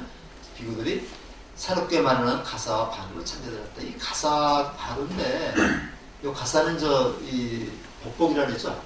그래서 오늘 우리 북방불교에서는 스님들이 춥기 때문에 장삼을 입습니다. 회색 장삼을 입고 그다음 가사를 수한다고 그래요. 가사를 입는 게 아니라 가사를 걸친다 해서 가사를 수한다고 그러는데 이 가사 색깔에 따라서 이제 종단이 구분이 됩니다. 그래서 우리는 조계 중에서는 갈색을 버리고 다른 말 괴색이라고 해요. 괴색이라고 하는데 괴자가 무너진 괴자입니다. 이게. 무너진 괴자 쓰는데 이 괴색이 어떤 색깔이냐면 송장을 쌌던 천이나 또는 내버린 거지가 있던 천이나 이런 것들을 깨끗이 빨아서 요 조각을 조각조각 이은 겁니다. 조각조각 꿰매서 입는 옷이 가사죠. 그래서 우리가 옛날 그런 습관이 들어가지고 이 가사도 6조 가사다, 8조 가사다 이렇게 있어요. 그래서 그 가사를 몇 조각으로 끄면에 따라서 6조, 8조 이렇게 나오는데 이 수행이 높은 사람일수록 가사 조각이 여러 조각이죠. 그래서 요새는 스님들이 가사를 만들어도 그냥 멀쩡한 가사를 이렇게 조각을 내가지고 있습니다. 우리 스님들 보면은 6조 가사, 8자 가사 이렇게 있는데 꼭 아무나 하는 거 아닙니다. 어느 정도 수행이 오른 사람은 8조 가사를 하고 어느 정도 수행이 안 된 사람은 6조 가사를 부르는 겁니다. 그래서 우리 학장 스님이 수하는 가사하고 그다음에 우리 이론 스님이나 그다음에 여기 상자 스님이 수하는 가사가 조각이 달라요. 조각이 15,000원? 근데 이제 이게 여기서 나온 겁니다. 여기서 나온 거예요.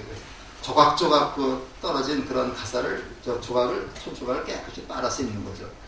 근데 이제 천태종이나 이제 그 태고정에서는 이제 빨간 가사, 빨간 색깔의 그 가사를 수하시고, 저기 그 흥사가 말고 또 하나 있죠, 저기. 그래서 송도에 호불사는 그 일붕성교정이라는 종단이거든요. 일붕성교정에서는 또 이제 뭐 가사도 뭐 황금 가사를 입고 뭐 그 종종 되시는 분은 뭐 머리에다 모자도 쓰고 이제 종종이 몇 분 있습니다. 절 하나에 총무원이 있고 종종이 있어서 아버지는 종종, 아들은 총무원장 이렇게 하는 데가 있어요. 그래서 지금 우리나라 종단이 옛날에는 허가제였었습니다. 허가제였을 때는 18개 종단이 있었는데 지금 신고제예요. 내가 절 하나 만들어서 내가 선불교 조계종이다. 선불교 조계종이다. 이런 데 있는지 모르겠습니다. 그렇게 하면 신고하면 내가 선불교 조계종의 총무원장도 될 수 있고 종종도 될 수 있어요. 그래서 이제 가장 대표적인 데가 이제 그 약사사라고 있죠.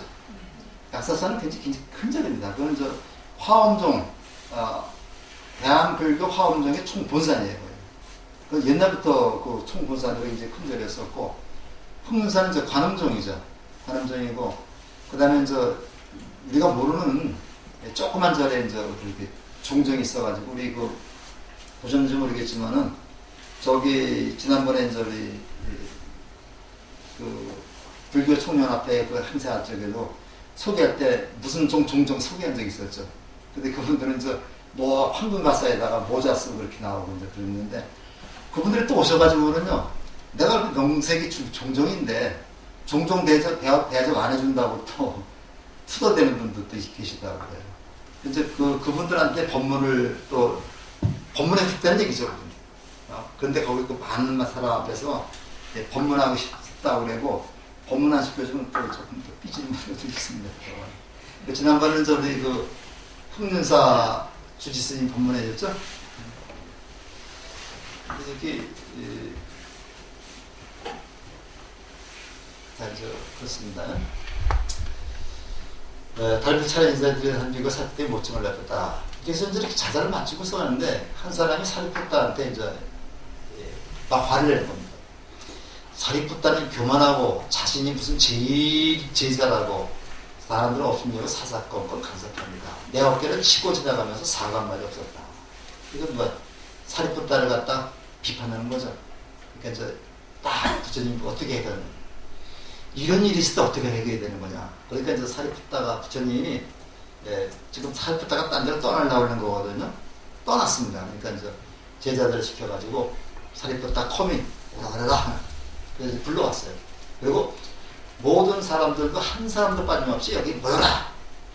그래서 이제 그 전체 제자들 다 집합시킨 겁니다. 집합을 시켜가지고 사리푸따 불렀어요.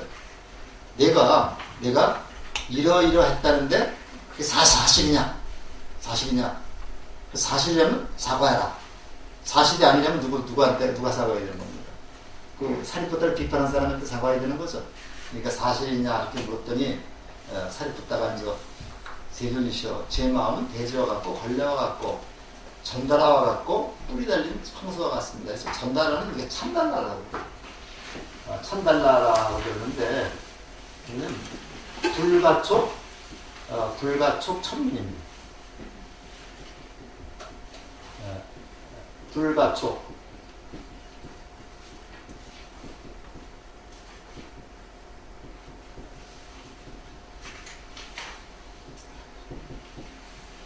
불가촉 천민.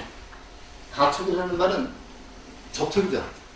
접촉도 할 수 없는, 접촉할 가치도 없는 천민을 우리가 이제 불가촉 천민이라는데, 인도 사성교육 중에서 이제 우리가 알다시피 이제 브라만, 푸자트리아, 바이샤, 수드라, 여기에도 들지 못하는 5번째를 불가촉 천민이라고 해요.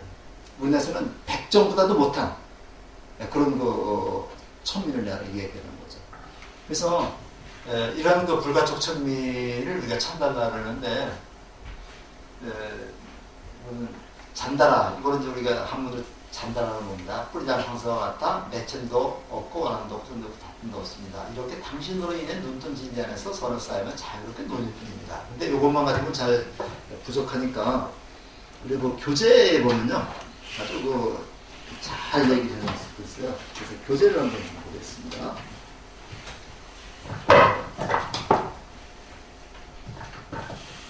교재가 이게 이제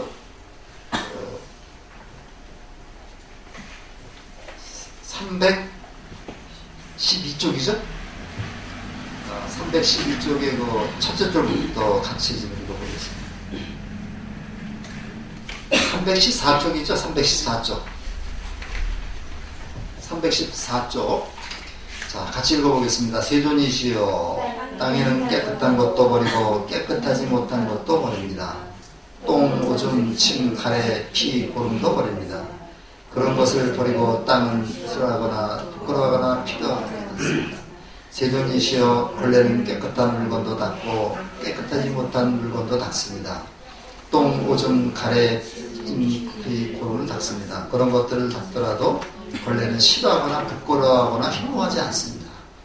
세존이시여, 두 손이 생긴 비천한 전달하는 이들에게 고개를 숙입니다.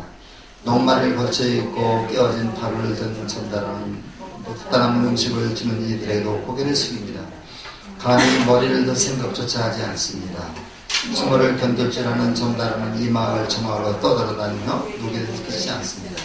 세존이시여, 두 뿌리 잘린 황소는 네 거리 한가운데서도 사람을 들이받지 않습니다. 뿌리 잘리고 잘 길들여진 황소는 점성이 많아 이 거리에서 저으려 오는 누구도 책기를 끼치지 않습니다. 세존이시여, 제 마음은 배지와 같고 걸레와 같고 전달아와 같고 뿌리 달린 황소와 같이 맥짐도 없고 원함도 없고 소명도 없고 다툼도 없습니다. 이렇게 당신으로 인해 눈뜬 진리 안에서 선을 받으며 자유롭게 노는 뿐입니다. 그러니까 그 사리불의 얘기는 무슨 얘기예요? 저는 절대로 그렇지 않습니다. 이렇게 얘기하는 거죠. 그 부처님이 만약에 이거를 그 사람 앞에서 사리불을 오라고 그러지 않고, 야, 사리불 안 그런 놈이야, 안 그래, 이렇게 얘기한다고 믿겠습니까? 그럼 부처님은 사리불만 예뻐하시는구나, 이렇게 얘기하겠죠. 그렇다고 그래서 사리불이 그랬어? 사리불 잘못했네, 이렇게 얘기하면 또 그러면 또 기고만장하겠죠. 그래서 이럴 때는 이렇게 해결해야 된다는 얘기입니다. 이것을 우리가 이제 보통 불교에서 대중공사라는 게 있어요. 대중공사라는 게 있어가지고 절에 어떤 문제가 생겼을 때 그 절에 스님이나 종무원들 다 집합을, 큰 절에서 집합을 해가지고 거기서 명명백백히 시시비비를 가리는 거예요. 이렇게 가려놓으면 어떻게 됩니까? 군말이 없죠. 그래서 우리가 이제 세상 이렇게 이제 이거를 갖다가 올바로 가리지 않으면은 우리가 보통 풍문이라 그러죠. 풍문에서 풍문으로 계속 번져나가면서 이게 가짜뉴스를, 가짜뉴스 많이 나오는데, 누가 이러이러하더라, 누가 이렇게 하더라, 누가 이렇게 하더라, 이게 자꾸만 하면서 말이 불어가는 거죠. 그러니까 예를 들어서 이제 길에 가다가 이제 이웃집 자기 친구 남편하고 어떤 여자하고 손 붙잡고 하는 걸 봤다. 그러면서 이게 이제 그 사람이 보고서 그 남자 부인한테 말할 때는 그 호텔에 들어가는 거 봤다, 이렇게 얘기가 돼요. 이렇게 되니까 가족이 분란이 일어나는 거죠. 근데 사실은 손 붙잡고 가는 여자가 이제 초등학교 친구들한테 별 문제가 안 되는 거 사실은요. 그러니까 있는 것을 올바로 똑바로 전하거나 나하고 상관없는 거, 그 친구가 오히려 부당하게 될 것은 전하지 않는 것도 괜찮아요. 근데 이렇게 되기 때문에 우리가 이제 어떻게 이렇게 좀 잘못된 것, 이렇게 제자들 간의 갈등을 해소할 것인가 하는 것은 굉장히 중요하다고 볼 수 있습니다. 지난번에 우리가 이제 짠단가? 임신했다고 했던 여자, 그것도 본 적이 있었잖아요. 그것도 부처님이 해명하면 안 됩니다. 그러니까 자연스럽게 기다리면은 그것이 잘못인 것을 알게 되는 거죠. 법화경에 이제 우리가 이제 보면요. 무슨 보살이더라? 법강에 보면 무슨 보살이 생각이 좀 안 나네요. 근데 그런 그 보살이 있는데 생각나면 제가 말씀드릴게요. 그래서 우리가 항상 이게 이제 지금 읽은 요것이 사리푸타의 사자후입니다. 사자후라고 하는 말이요. 상불경 보살이네, 상불경 보살. 이거부터 말씀드리고 하죠. 상불경 보살이라고 있는데, 상불경. 항상 남을 가볍게 여기지 않는 보살이다 해서 이제 법화경에 보면 이제 상불경 보살품이라는 게 있어요. 그래서 상불경 보살은 항상 사람을 만나면 나는 당신을 존경합니다. 당신은 부처님이기 때문입니다. 이렇게 항상 인사를 해요. 그러니까 누구나 만나면 나는 당신을 존경합니다. 당신은 항상 부처님이기 때문에 이렇게 존경을 하니까 어떤 사람들은 야, 나 약 올리는 거야? 하고서 막 침을 뱉기도 하고 때리기도 합니다. 그래도 그 사람은 계속해서 나는 당신을 존경하고 따르겠다는 것을 계속해서 얘기를 해요. 그래서 나중에는 그렇게 자기 몸을 낮춤으로써 이제 성불이 된다, 성불을 하게 된다. 그래서 부처님이 그 상불경 보살을 말씀하시면서 이 상불경 보살이 누구냐? 전생에 나였다 하는 얘기를 하거든요. 그래서 우리가 가장 자기를 낮추면서 사는 보살의 대명사로 상불경 보살을 얘기를 합니다. 그 상불경 보살이 바로 여기 나오는 전다라와 같은 그런 입장에 있는 그런 보살이라고 말할 수 있는 거죠. 근데 이제 이것도 무슨 얘기를 하려 했죠? 깜빡 말했네. 사자인데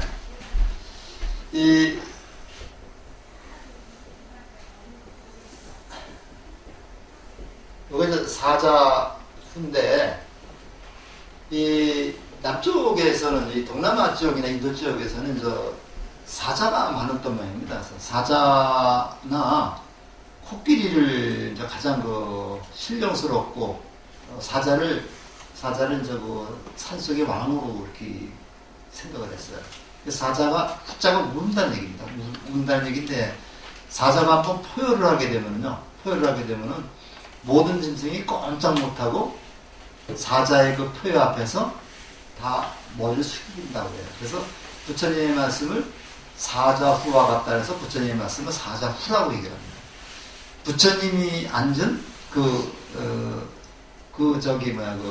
방석을 자리를 사자자라고 그래요. 우리 천복에도 나오죠? 사자자라고 얘기를 합니다. 근데 그렇게 얘기를 하는데, 우리나라에서는 원래 사자가 우리나라에 서식하던 동물이 아니죠. 그래서 우리나라에서는 호랑이인데, 호랑이가 이제 우리나라에서는 산왕, 모든 짐승들의 왕으로 추앙을 하기 때문에 산신각견 호랑이를 갖다 이제 모시는 거예요. 그래서 이 동양, 북방에서는 호랑이, 그 다음에 남방에서는 사자가 동물의 맹수의 왕으로 이렇게 알려져 있는데, 저는 가둬둔 사자지만 사자의 울음소리 한번 들어봤어요. 처음 들어봤는데, 지난번에 겨울에 1월달에 우리 애들하고 싱가포르를 갔는데, 싱가포르 가니까 밤에만 여는 동물원이 있더라고요. 동물원이 있는데 보시니까 밤에만 여는 동물원인데 거기 가서 밤에 이렇게 차를 타고 쭉 한번 돌면은 바로 가까이에서 다 볼 수 있고 사자가 딱 앉아 있는 모습을 보니까 좀 대단하더라고요. 그리고 조금 더 그렇게 걸으면은 사자가 우는 소리를 들을 수 있는 곳이 있어요. 거기 가서 보니까 사자가 진짜 그냥 우는데 그 지열이 쩌렁쩌렁하게 울리더라고요. 그래서 사자우를 한번 처음 들어봤는데 부처님의 가르침이 이 사자의 울음소리와 같다 해서 사자후라고 그래요. 그래서 이거를 우리가 사리푸타의 사자후라고 그런다. 그래서 우리 웅변 잘하는 사람은 사자후를 한다고 그러죠. 그런 얘기를 쓰고 있습니다. 우리나라 같으면 사자후가 아니라 호랑이 후라고 했겠나? 그렇게 되겠죠. 자, 부처님의 교단이 아름다울 수 있었던 까닭은, 아름다울 수 있었던 까닭은 보름달주의를 수놓은 밤하늘의 별처럼 제자들의 부처님 못지않게 훌륭했기 때문이었다. 이거 굉장히 중요한 말씀입니다. 혼자 독보자는 건 없죠. 혼자 아무리 똑똑해봤자 소용없어요. 자기를 중심으로 해서 이웃이 잘 돼야 되는 거고, 스님이 큰 스님이 되기 위해서는 제자들을 잘 돼야 돼요. 제자들이 똑똑하게 큰 스님이 되는 거지. 암만 똑똑한 스님도 제자 못 두면 그냥 죽으면 끝입니다. 그래서 우리가 보통 그 성처 스님 같은 경우에는 그 원택 스님이라고 하는 그 제자가 있죠.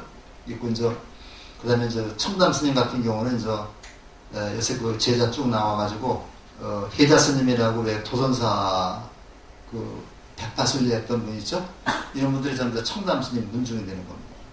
그래서 우리도 사실은 우리 그 해주 스님은 큰 스님 그러는 분도 있습니다만은 사실은 큰 스님이라는 말을 함부로 쓰면 안 되는 거고요. 큰 스님으로 만들기 위해서는 그 상자들, 제자들이 똑똑해가지고 해야지만 그 스님들의 이름이 더 빛나게 되는 거고. 그래서 저기죠. 그 효경에도 보면 효도의 마지막은 뭐냐? 내가 출세를 해가지고 부모의 이름을 세상에 드러나게 하는 거. 내가 출세해서 부모의 이름을 세상에 드러나게 하는 것이 효도의 마침이다. 그래서 우리가 현수막에 누구의 아들 아무개가 이번에 서울대학 합격했다. 이런 가끔 시골 가면 볼 수 있습니다. 이런 것이 바로 효도라고 하는 거죠. 그래서 우리가 항상 그렇게 되고, 여기 마찬가지로 경인불교하고 좀 힘 있는 명문으로 만드는 거는 제가 저나 공덕장이 아니라 바로 여러분들이 그렇게 좀 만드는 거라고 생각이 됩니다. 자, 이거 보세요. 죽었을 때 그는 지혜롭고 총명했으면 죄도 많았다. 그는 욕심이 적어 만족할 줄 알았으며 늘 용감했다. 비구들여 살이 붙다 일은 열은 건너갔구나. 그래서 굉장히 슬퍼하신 그런 내용인데, 지족이라고 하는 거, 이거 우리 흑륜사 한번 가보시면요. 흑륜사 가보시면 이렇게 물 뚜껑이 왜 저기 있죠? 정수 물 수도 같은 거 뚜껑 닫아놓는 거 있죠? 그럼 뭐라 그러나? 거기 보면 이런 글씨가 있어요. 보셨는지 모르겠는데,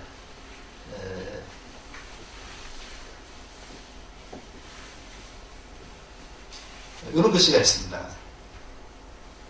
한번 흑륜사 대웅전 앞에 가보면요, 요렇게 뚜껑이 닫는 수도 뚜껑 닫는 데다가 요런 글씨 써놨어요. 무슨 글씨예요? 이게 오자입니다, 이게. 오. 요건 무슨 글자예요? 유. 요거는 지자. 요거는 종자. 그래서 이거를 우리가 오, 유, 지족이다. 근데 이걸 파자라고 그래요. 이건 우리가 한문에서 파자라고 그래가지고 한자를 이용해서 이렇게 재밌게 표현하는 겁니다. 그래서 파자라고 그러는데, 나는 오직 스스로 만족함을 한다. 지족이란 말이 스스로 만족함을 알고 욕심 부리지 않는 걸 우리가 오유지족이다. 옛날에 얘기 한번 해보고 할까요? 어떤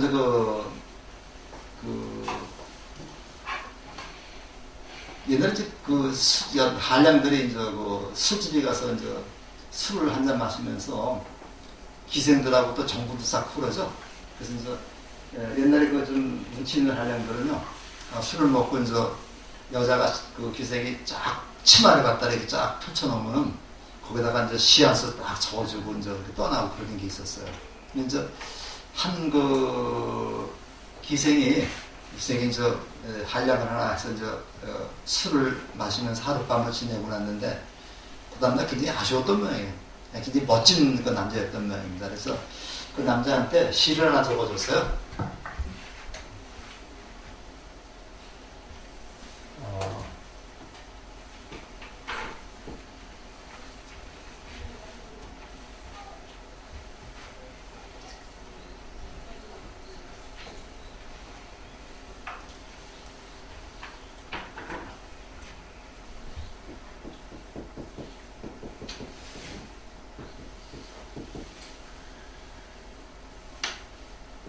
뭐 한자가 있는데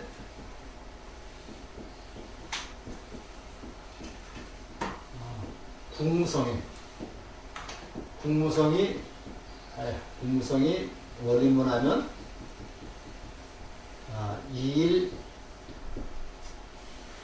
이시오 요런 그 파자가 있거든요. 이거 어떻게 국무성이 월인문하면 2일 이시오 이렇게 이제 그 시를 하나 적어줬어요. 근데 이걸 어떻게 해석해야 됩니까?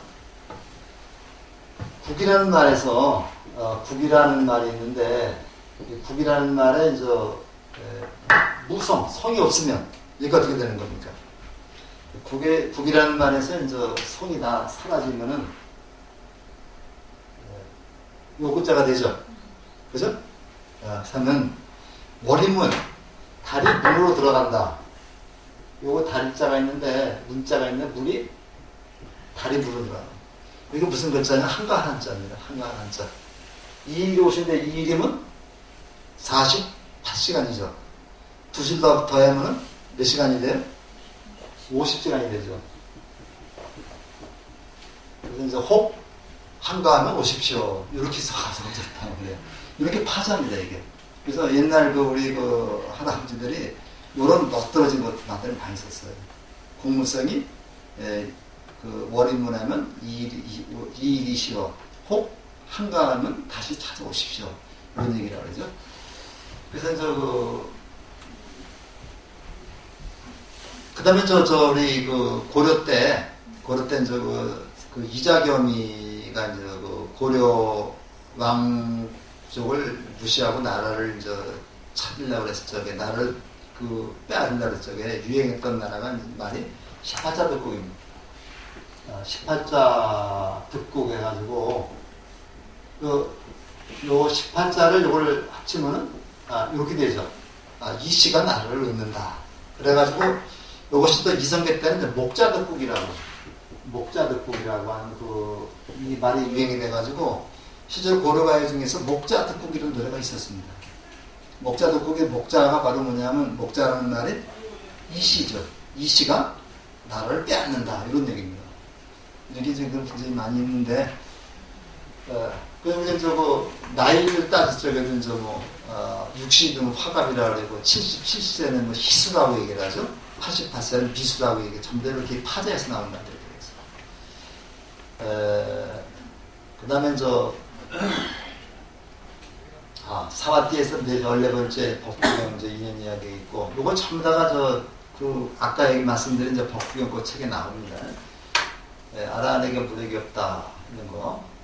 사리푸타는 입사가 된 라울라에게 오온과 육권, 육경 등의 무상고, 무와 염리했다는 것처럼 노진에 하는 걸 이루게 했다. 그래서, 얼마나 부처님이 사대부를 믿고 의했느냐면요. 아들인 라울라가 이제 출가를 했습니다. 출가를 했을 때에 라울라를 누구한테 맡겼느냐면 사리부한테 맡겼어요. 자기 친아들을 사리부한테 맡겨가지고 사리부를 스승으로 해서 공부하게 만들었습니다. 그 다음에 또 라울라가 얼마나 자기 아버지가 부처님이니까 얼마나 기고만장했겠어요.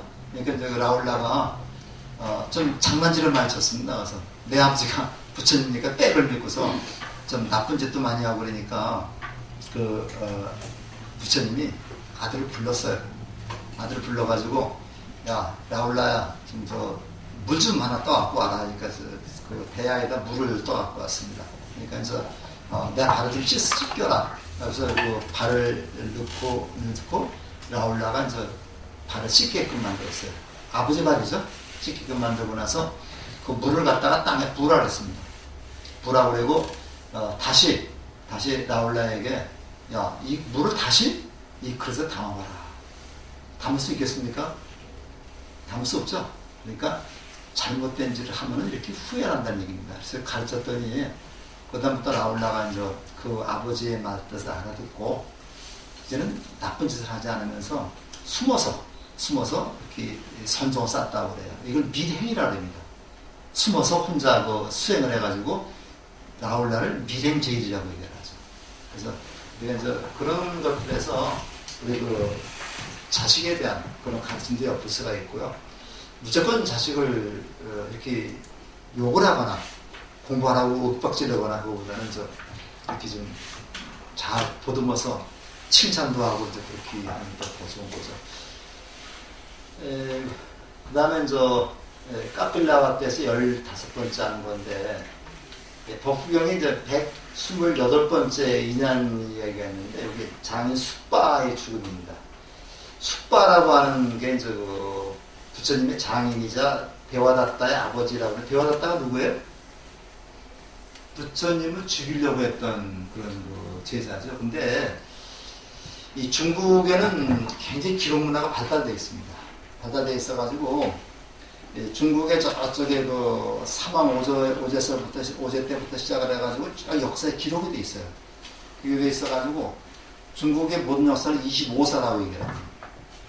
25사라고 얘기해서 25사 중국의 모든 역사책이 전부 다 25개의 역사책으로 되어 있습니다. 그래서 거기 보면 삼국지도 거기 들어갑니다. 삼국지 들어가고 전한서, 후한서, 당서 다 들어가서 중국 사람들은 그 역사에 대한 기록을 굉장히 정확하게 합니다. 정확하게 해가지고 공자가 언제 났고 언제 죽었고 다 알 수가 있어요. 근데 인도 사람들은 역사에 대한 기록을 거의 하지 않아요. 거의 하지 않고 어떻게 되느냐, 입에서 입으로 다 전해내는 겁니다. 근데 아마 외우는 데서는 아마 최고였던 모양이에요. 그래서 불경도 처음에부터 문자를 기록된 게 아니라 계속 이게 이제 입에서 입으로 전부 다 외워서 나온 겁니다. 외우다 보니까 연대 같은 것도 오류가 많이 있겠죠. 그래서 인도사를 보관하는 게 이제 어려움이 많은데, 대화다tta를 여러 가지 있습니다. 그래서 우리가 어떤 책에서는 부처님의 사촌 형이라고 나온 데도 있고, 부처님의 사촌 동생이라고 나온 데도 있고, 그 다음에 아난다의 형이라고 나온 데도 있고, 또 여기는 뭐라고 나오냐면 야소다라의 오빠로 나옵니다. 그래서 그 부처님의 그 사촌 동생이나 사촌 형으로 나왔을 때는 야소다라를 사이에 두고서 서로 빼앗으려고, 아내로 삼으려고 경쟁했던 대상자로 나오죠. 그래서 어쨌든 간에 대화다tta는 부처님이 출가하기 전부터 항상 경쟁자의 위치에 있었다고 해요. 그렇기 때문에 굉장히 똑똑한 제자였는데, 부처님에게 종단을 당신에게 넘길 것을 갖다 제안했어요. 내가 대신해서 제자들을 가르칠 테니까 부처님께서는 이제는 쉬십시오. 이렇게 종단을 뺏으려고 했을 적에 부처님이 거절을 했죠. 그러니까 대화다tta가 부처님을 죽이려고 4번을 시도합니다. 한 번은 부처님 가시는 길에다가 돌을 굴려서 그 돌이 바위가 파편이 튀어가지고 부처님 발가락을 상하게 만드는 경우도 있었고요. 코끼리한테 술을 먹여가지고 부처님한테 그 코끼리를 갖다 돌진시켜서 부처님을 깔아 죽이려고 하는 그런 경우도 있었고, 그다음에 어떤 경우는 자기 손톱에다가 독약을 다 발랐습니다. 독약을 발라가지고 부처님 만나면은 이 독약 손톱으로다가 이렇게 핥혀가지고 독이 퍼지게 해서 죽이려고 하다가 다 실패합니다. 이제 그런 거 악인으로 나오는데, BTN에서 재작년에 붓다 연재해서 방영을 했었죠. 거기에는 대화다tta가 부처님의 사촌 형님으로 나왔습니다. 여기서는 저기 나왔는데, 여기 법흥에서는 야소다라의 오빠로 나오는데, 그 야소다라의 아버지가 숙바입니다. 숙바. 근데 숙바가 장인제자의 아버지인데, 야소다라를 두고 부처님이 출가했기 때문에, 부처님 야소다라 때 부처님 때문에 야소다라가 청산갑으로 늙게 됐죠. 청산갑으로 늙게 됐기 때문에 부처님과 사이가 좋지 않았고, 그 다음에 원한을 품고 부처님을 죽이려고 시도했다는 얘기죠. 그런데 그 얘기가 바로 네 번째 맨 뒷장에 나오는 얘기는 숙바붓다왕 이야기에서 법흥 제 128번에 있는 건데, 요거는 제가 글자 하나도 안 고치고 다 적은 겁니다. 그렇게 보면서 맨 끝에 것만 같이 읽어보겠습니다. 하늘 위도 아니요 바다속도 아니며 산속의 동물도 아니요 무어로것도 아니다. 죽음을 피하고 다스릴 것은 세상 어디에나 없다. 나쁜 짓을 하게 되면요, 나쁜 짓을 하게 되면 이 세상에 어디에도 숨을 곳이 없다. 이건 뭐 마찬가지입니다. 내가 착한 일을 하면은 내가 굳이 감추려고 하지 않아도 그것이 밖으로 나타나게 돼요. 낭중지추라고 하는 말이죠. 주머니 속에 송곳이 있으면요, 송곳이 있으면 송곳이 이건 뚫고 나옵니다. 그거 낭중지추라고 해요. 낭자가 저거 주머니 낭자입니다. 주머니 속에 이렇게 송곳이 있으면은 뚫고 나오듯이 지혜를 갖춘 사람은, 지혜와 덕편을 갖춘 사람은 자기가 말하지 않아도 남들이 다 알아본다는 얘기예요. 남들이 다 알아보게 되죠. 그러니까 내가 뭐 똑똑하다, 내가 잘났다 이렇게 얘기하는 사람은 사실 잘난 사람이 아니죠. 이런 사람 이렇게 얘기하지 않더라도 똑똑하고 지혜를 갖춘 사람은 다 알아보게 돼 있습니다. 우리 이제 대통령 선거가 이제 얼마 남지 않았는데 열심히 자기 이제 피하라고 그러지만 무슨 이제 다 정하셨어요? 그 국민들은 이제 그분들의 이제 인품 보고 그러면 다 아마 결정을 했을 거라고 보고 있습니다. 빠지면 투표하시는데 내가 판단할 때 그래도 이분이 그나마 제일 낫다고 생각하는 분한테 열심히 표를 두 개씩 찍으면 안 되겠지만 찍어드려야 되겠죠. 근데 가만히 보면요, 우리 국민들이 그 투표를 보면 잘 해놓더라고요. 기가 막히게 해놓는데, 근데 그냥 몇몇 사람들은 아주 그냥 할 말 하고 잘하더라고요. 그래서 우리가 이제 어떤 후보는 굉장히 말 잘한다 그러는데 그 후보는 당락에 관계가 없거든요. 관계가 없으니까 그냥 말 잘할 수밖에 없어요, 또. 근데 이제 이 눈치 보고 저 눈치 보는 사람은 말을 조심해서 해야 되는 거죠. 그 다음에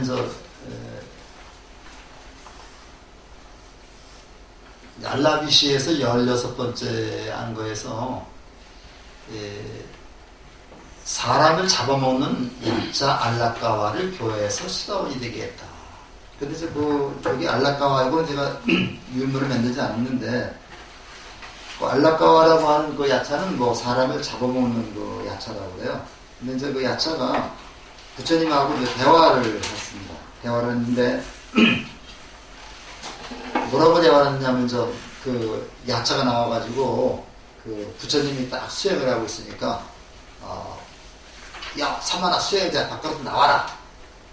그러니까 이제 야차 그렇게 얘기를 했습니다. 그러니까 이제 부처님이 좋다 친구야 하고 나왔습니다. 그랬더니 더 야차가 들어가라.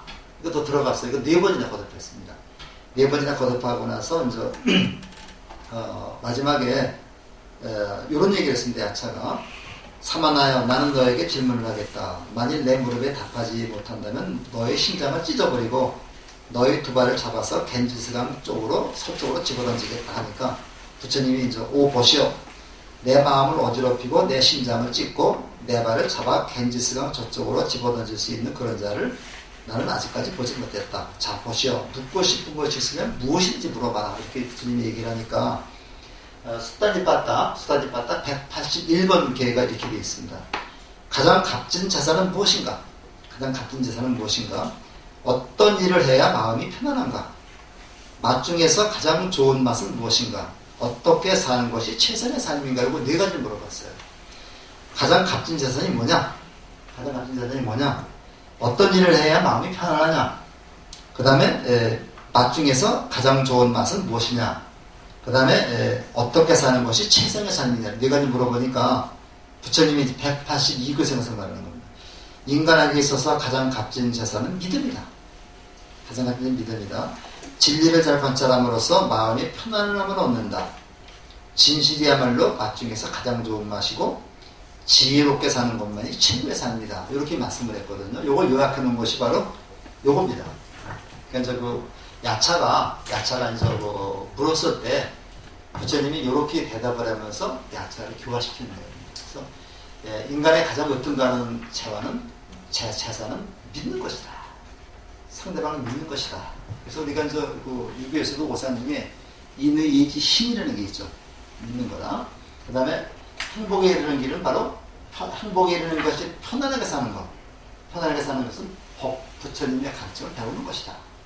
그 다음에 가장 뛰어난 진리는 맛은 진리의 맛이다. 어떤가 하는 사람은 통찰지, 지혜롭게 사는 거다. 이렇게 이제 네 가지를 얘기를 해서 이제 야차를 교화시킨 그런 내용입니다. 그래서 요것도 이제 요거에 대한 해석이 있어요. 불방일로 험난한 바다를 건넜다. 정진으로 괴로움을 극복하고 손실을 성장해졌다 해서 요것은 바로 야차와 부처님의 대화 속에서 부처님이 야차에게 이제 서로는 가르침이 되겠습니다. 수단이 빠따라고 나오는데 우리가 이제 가장 기본적으로 우리가 좀 이렇게 가지다면서 읽을 수 있는 좋은 책이 수탄이 파타하고 법경입니다. 또 이게 문고보면 많으니까 이거 손바닥만한 게 많이 나오고 있어요. 바뀌지도 않고. 그 다음에 우리가 이런 거는 지혜를 갖추는 법이 뭐냐, 부를 어떻게 갖춰야 되느냐, 유명해지는 법이 뭐냐, 친구 사귀는 법, 다음 생에 슬픔을 없애는 법, 이런 것들은 우리가 숙제로 좀 알아놓고서 오늘 계속 공부 좀 해나갈 겁니다. 그래서 돈 버는 것에 대해서요. 돈 버는 것에 대해서 부처라고 하니까 무조건 돈 버는 거라 갖다 부정한다 이렇게 생각하실지 모르는데 부처님은 돈 버는 거 굉장히 강조하셨어요. 돈 버는 거 강조하시고 다만 쓸 때 어떻게 쓰느냐, 어떻게 효율적으로 쓰느냐, 나쁘지 않게 쓰느냐, 이걸 갖다가 말씀하셨기 때문에 돈 버는 법도 중요하지만 그보다 더 중요한 것은 돈을 어떻게 쓰느냐, 이게 더 중요하죠. 사람이 만날 때도 중요하지만 더 중요한 것은 헤어질 때 어떻게 헤어지느냐, 죽을 때 어떻게 죽느냐, 이것이 더 중요하다고 얘기를 해서 우리가 보통 책들을 읽고 그러다 보면은 우리가 슬기롭게 지혜롭게 사는 법이 아니라 지혜롭게 죽는 법, 이런 것에 대해서 이렇게 적어놓은 책들도 많이 있습니다. 오늘 가지고 그리고 여기 무소유 얘기를 하는데요. 이 무소유에 대한 것은 제가자들에 대한 스님들에 대한 출가자들에 대한 가르침이기 때문에 우리가 무소유라든가 이런 것에 대해서는 전혀 갖지 말라는 얘기가 아닙니다. 재산이 적당히 있어야 되겠죠. 그래서 우리 불경에 보면 돈을 벌어서 어떻게 쓰는가, 이것을 제자들이 얘기한 것도 많이 있는데 나중에 기회 있으면 또 챙겨보도록 하겠습니다. 오늘 근로자의 날인데 휴일인데 좀 오셔가지고 굉장히 좀 고생을 많이 하셨고요. 우리 내일 모레 3일날이 부처님 오시는 날입니다. 시간 좀 내셔가지고 다른 점도 괜찮습니다만 오기 전에 또 오셔서 좀 이렇게 법요식에 참석해 주시면 고맙겠습니다. 오늘 이상 마치겠습니다.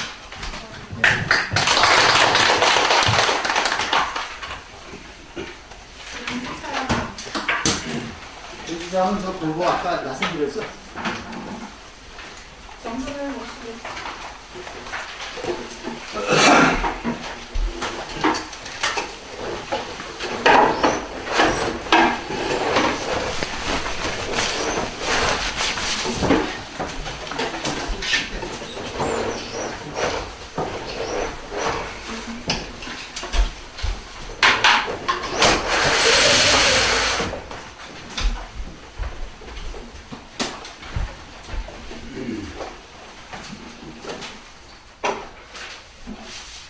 정근을 모시겠습니다.